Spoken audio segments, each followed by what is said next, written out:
एक पुलिस अधिकारी द्वारकाधीश के मंदिर के सामने खड़े होते हैं और कहते हैं कि अगर आपने मेरी उलझी हुई गुत्थी या इस केस को नहीं सुलझवाया तो आइंदा आप मेरी शकल नहीं देखोगे। आपके द्वार पर ठग, झूठे, मक्कार लोग ही आएंगे, एक सच्चा इंसान आपके दर पर नहीं आ सकता। ये कहकर वहां से वो पुलिस अधिकारी वापस लौटकर अपने होटल पर चले जाते हैं। दोस्तों, दूसरी तरफ ये पुलिस अधिकारी कभी भी भगवान पर भरोसा नहीं करता था, लेकिन बिना भरोसा किए हुए इसने भगवान को चैलेंज दिया था। क्या इस अधिकारी का ये चैलेंज पूरा होगा? ये सच्ची घटना रुए खड़े करती है।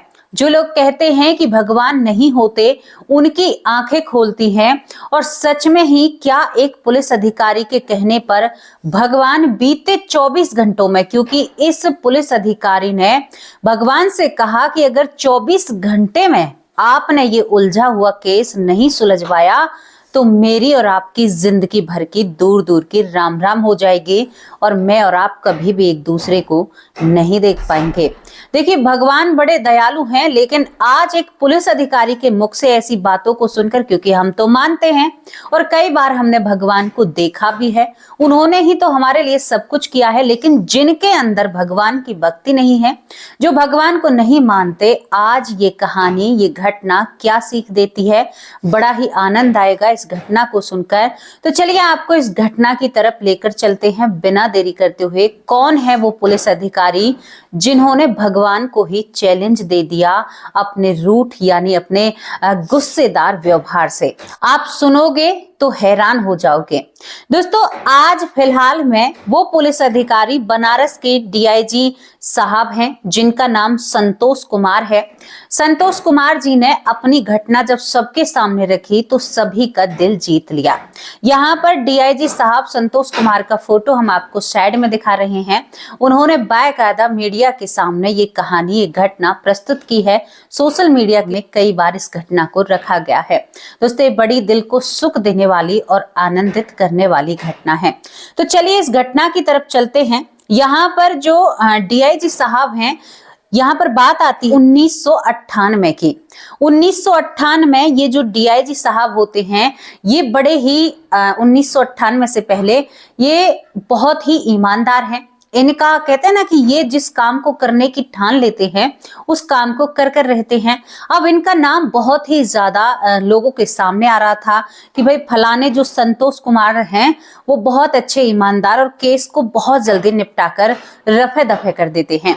अब दोस्तों, दूसरी तरफ मथुरा जो क्षेत्र था, मथुरा में बहुत ज्यादा चोरियां, लूटपाट बहुत ही ज्यादा बढ़ रही थी। अब इस मथुरा में एक चोरी होती है। चोरी में करीबन 10 लाख का सामान इधर उधर हो जाता है, यानी एक ज्वेलर्स होते हैं और उनके वहां से चोरी हो जाती है और इस चोरी में 10 लाख की लूटपाट बताई जाती है। यहाँ पर वहां के मथुरा के जो एसपी साहब थे उस इलाके के, वो बड़े चिंतित हो जाते हैं। जब वो नाम तलाशते हैं तो बड़े विश्वास के साथ जो एसपी साहब होते हैं यहाँ पर संतोष कुमार जी को वहां पर नियुक्त करते हैं, यानी उनको वहां पर बुलाते हैं।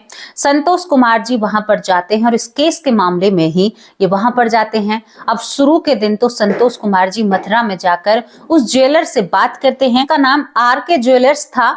उसके यानी ज्वेलरी शोरूम में चोरी हुई थी और दोस्तों, संतोष कुमार साहब जो होते हैं वो बड़ी ही ईमानदारी से इस काम में लग पड़ते हैं। यहाँ पर वो मानसरोवर होटल में नामक होटल में रुकते हैं, क्योंकि अभी उनके लिए सरकारी आवास खाली नहीं था। अब यहाँ पर वो अपने काम में लग जाते हैं। आर के ज्वेलर्स के पास जाते हैं। वहां पर अब उन्होंने अपनी कई टीम नियुक्त की। यहाँ पर एसपी साहब ने कह दिया था कि देखो, यहाँ पर चोरी और ऐसी चीजें बहुत ज्यादा होती हैं, ज्यादा दिमाग पर इन बातों को मत लेना।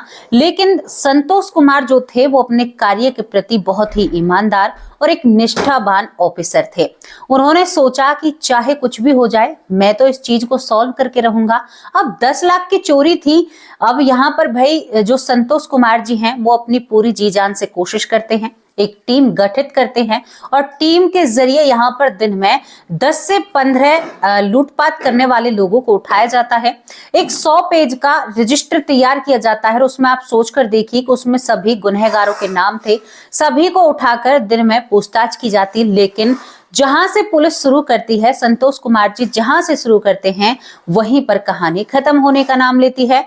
यानी वो मुजरिम सामने आ नहीं रहे थे और ये रात के वक्त भी गश्त पर रहा करते थे। रात को करीबन 2 बजे 3 बजे अपने होटल यानी मानसरोवर होटल पर जाकर विश्राम किया करते थे।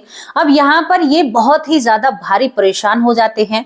20 दिन हो जाते हैं। संतोष जी का कहना था कि जब तक मेरी घटना सुलझ नहीं जाती थी तब तक मुझे उस इलाके में जाने में भी शर्म लगती थी। लगता था कि लोग कहेंगे कि काम तो हो नहीं रहा, इधर उधर घूम रहे हैं। तो यहाँ पर संतोष कुमार जी जान से कोशिश करते रहते हैं, लेकिन उन्हें कुछ भी समझ में नहीं आता है। दोस्तों, सभी मुजरिमों को पूछ पूछ कर छोड़ दिया गया था, लेकिन कहीं से भी कोई सुराग नहीं मिलता है। अब एक दिन की बात होती है, ये 1998 की बात है। दोस्तों, एक दिन की बात होती है, यहाँ पर संतोष कुमार जी रात के वक्त गश्त लगा रहे थे। अब गश्त लगाते हैं तो आपको पता है मथुरा में द्वारकाधीश का बहुत खूबसूरत सा मंदिर है। 1992 में उस मंदिर के द्वार पर ही गाड़ी जा सकती थी। अब दोस्तों, वहां पर वो मंदिर होता है। और मैं आपको संतोष कुमार जी के बारे में एक और बात बता दूं, जो संतोष कुमार जी हैं वो कभी भी भगवानों को ज्यादा माना नहीं करते थे, यानी एक आम पूजा पाठ, और वो ज्यादा अपने कार्य में या कर्म पर विश्वास करते थे। अब यहाँ पर वो बहुत ही ज्यादा परेशान हो चुके थे। बहुत ज्यादा लोगों से पूछताछ, अपने तरीके से कई तरह के हथकंडे अपनाए जाते हैं, लेकिन कहीं से कुछ भी साबित नहीं होता। अब यहाँ पर संतोष कुमार जी जो होते हैं वो गुस्से में आकर भगवान द्वारकाधीश के मंदिर पर गुजर रहे थे, वहां पर गश्त पर थे। रात को करीबन 1:30 बज रहे थे। उनकी नजर मंदिर पर पड़ती है। अब मंदिर की कलाकृति आपको पता है। संतोष कुमार जी अपनी गाड़ी को ड्राइवर से कहते हैं कि गाड़ी को पीछे लो, मुझे यहाँ पर कुछ काम है। अभी ड्राइवर कहता है कि साहब को तो कभी मैंने ऐसे मंदिर आते जाते नहीं देखा, क्योंकि वो कहीं भी तीर्थ करने के लिए नहीं जाया करते थे। बिल्कुल अपने काम से काम रखा करते थे। आम जो पूजा घर में होती है उसी पूजा को करते थे। यानी इतना कुछ नहीं था कि भाई जैसे कि अपने धर्म को जानना या भगवानों को जानना, इतनी ज्यादा आस्था नहीं थी। अब यहाँ पर भी वो क्या करते हैं कि द्वारकाधीश के सामने, मंदिर के सामने अपनी खिड़की खोलते हैं और गाड़ी से बाहर खड़े होते हैं। वो 20 से 25 दिन में दुखी और परेशान हो चुके थे। अब यहाँ पर वो भगवान द्वारकाधीश के सामने एकदम गुस्से भरी नजरों से देखते हैं और कहते हैं कि भगवान, अगर तू सच में ही द्वारकाधीश है, तेरे अंदर कोई भी ताकत या पावर है, तो जिस केस में मैं लग रहा हूं, इस केस को अगर आपने 24 घंटे में सुलझवा दिया तो मैं आपको मान जाऊंगा। अगर ऐसा नहीं हुआ मेरे जीवन में, तो मैं चाहूंगा कि तुम्हारे दर पर दिन में जाने कितने लोग आते हैं, 500, 600, हजारों की गिनती में लोग दर्शन के लिए आते हैं। प्रभु, वो सभी धोखेबाज या कैसे भी हों, वो जैसे आते हैं ना, वो बुरे लोग जो अपने कर्मों को छुपाने के लिए आपके द्वार पर आते हैं, तो समझ लेना वही तुम्हारे द्वार पर आएंगे। मैं तुम्हारे द्वार पर कभी भी नहीं आऊंगा। अगर मेरी ये घटना, मेरा ये केस नहीं सुलझा, तो मेरी शकल आपको जिंदगी भर देखने को नहीं मिलेगी और मैं समझ जाऊंगा कि कहीं न्याय नहीं है। दोस्तों, यहाँ पर इतने शब्द कहकर संतोष कुमार जी वहां से अपनी गाड़ी में एकदम बहुत गुस्से से बैठते हैं और कहते हैं कि गाड़ी को आगे चलाओ। चिंता बस वह अपने मानसरोवर होटल में पहुंच जाते हैं। वहां पर जाकर विश्राम करते हैं। करीबन 2-2:30 बजे अपने होटल में पहुंचते हैं। दोस्तों, सोने के बाद वो जब सुबह उठते हैं, उठकर अपने आप को फ्रेश करते हैं, तो उनको पता चलता है कि यहाँ पर एसपी साहब के घर से उसके लिए फोन आ रहा है। अब यहाँ पर जो ये संतोष कुमार जी होते हैं, ये एसपी साहब के घर उस फोन से फोन मिलाते हैं। अब उस समय ऐसे फोन तो थे नहीं जैसे अब हर जेब में फोन है। आप भी जानते हो उस समय फोन कितने कम थे। अब वो एक एसटीडी कॉल यहाँ पर करते हैं और वहां पर पूछते हैं। तो यहाँ पर एसपी साहब कहते हैं कि भाई, तुम्हें कोई जानने वाला दिल्ली का है और वो तुमसे मिलना चाहता है।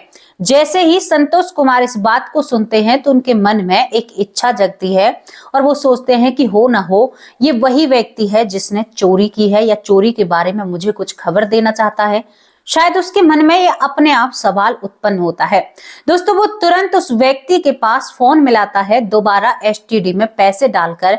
जैसे ही फोन मिलाता है तो सामने एक बहुत कड़क आवाज में एक व्यक्ति बोलता है। यहाँ पर संतोष कुमार कहते हैं कि आप कौन, क्योंकि संतोष कुमार को पता था कि दिल्ली से मुझे कोई भी नहीं जानता।